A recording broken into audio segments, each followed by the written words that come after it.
Hi everybody, I hope you're having a great week. This week we're going to be focusing on diphthongs, and I'm going to give you some activities you can do to focus on diphthongs as you practice with VowelCat. I hope you all enjoyed the minimal pair activity last week and you're able to get VowelCat working successfully, and hopefully it was helpful in your practice. So, this week we're talking about diphthongs, and what I mean by diphthongs are when we have two vowels next to each other and we kind of blend them. So it ends up sounding kind of like one sound, but in reality, if you look at how we transcribe it with the International Phonetic Alphabet with IPA, you see that it is actually two sounds that we kind of smush together. So what we tend to do when we do this is we stress one of the vowels and kind of relax one of the other ones or de-stress the other ones. So from the worksheet that I've sent in the email, you can see that a lot of the vowel couples, one of the vowels tends to be a schwa. The schwa is this one right here. So the schwa is that really relaxed, the most de-stressed sound that we make. Our jaw is not raised or lowered, it's just in a relaxed state. Our tongue is super relaxed. Our lips are doing nothing and it's just an sound, right? So just a schwa. So what we need to do first is talk about some of the extra vowels that you might notice on the vowel chart, right? You'll notice that we have this vowel over here that exists right in between our I sound and our sound. So it's right in between those.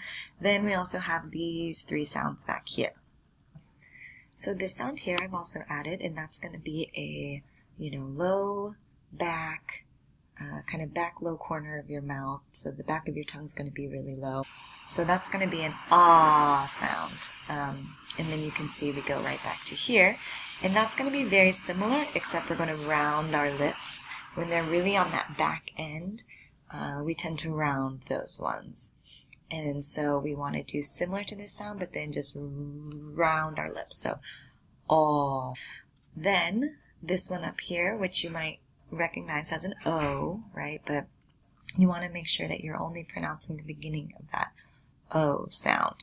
So we're going to round our lips again, and it's just going to be an O, right? So I might actually want to put that a little bit back here.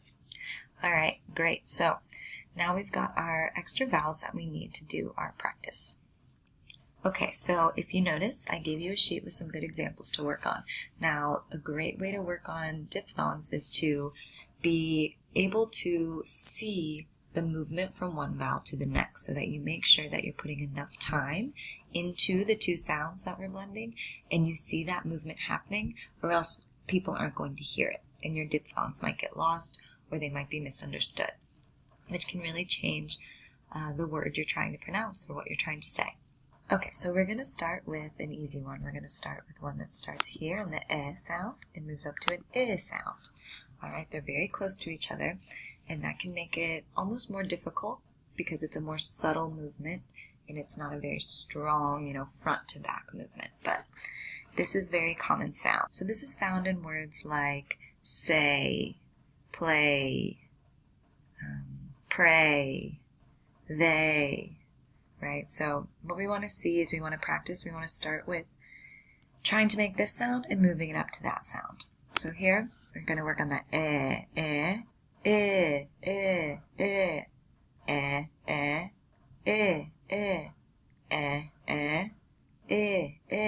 right? Good. So you can see the ball's hitting a little at the bottom and we're going Good. So now we want to start combining those. So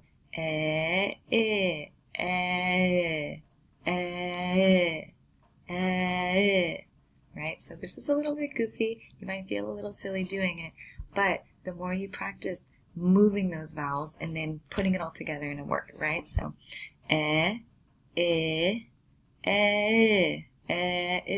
Now remember, that initial sound is going to be stretched. That I sound is going to be very subtle. So now let's pronounce they. Okay, let's try another one. May. Great, so you can kind of see if we slow it down and we really focus, that movement's happening. It's going from to I. We say may, right? So So this is kind of what I want you to practice with each sound, okay? I'm not going to go through and make you watch me do each diphthong, but I want you to go through and really look at each sound, look at each letter, and practice first the first sound to the next sound, first sound to the next sound, then blending them into one sound that's very slow, and then adding the words that you actually practice with, and see how that goes. So I hope you found this helpful. I hope you guys are able to do this successfully, and I hope you have a good time practicing. So enjoy, and please email me if you have any questions. I'm happy to help out. I'm happy to meet and practice with you, any of that. So just let me know, and please don't forget to record and save your recordings. All right, thank you guys. Have a good week.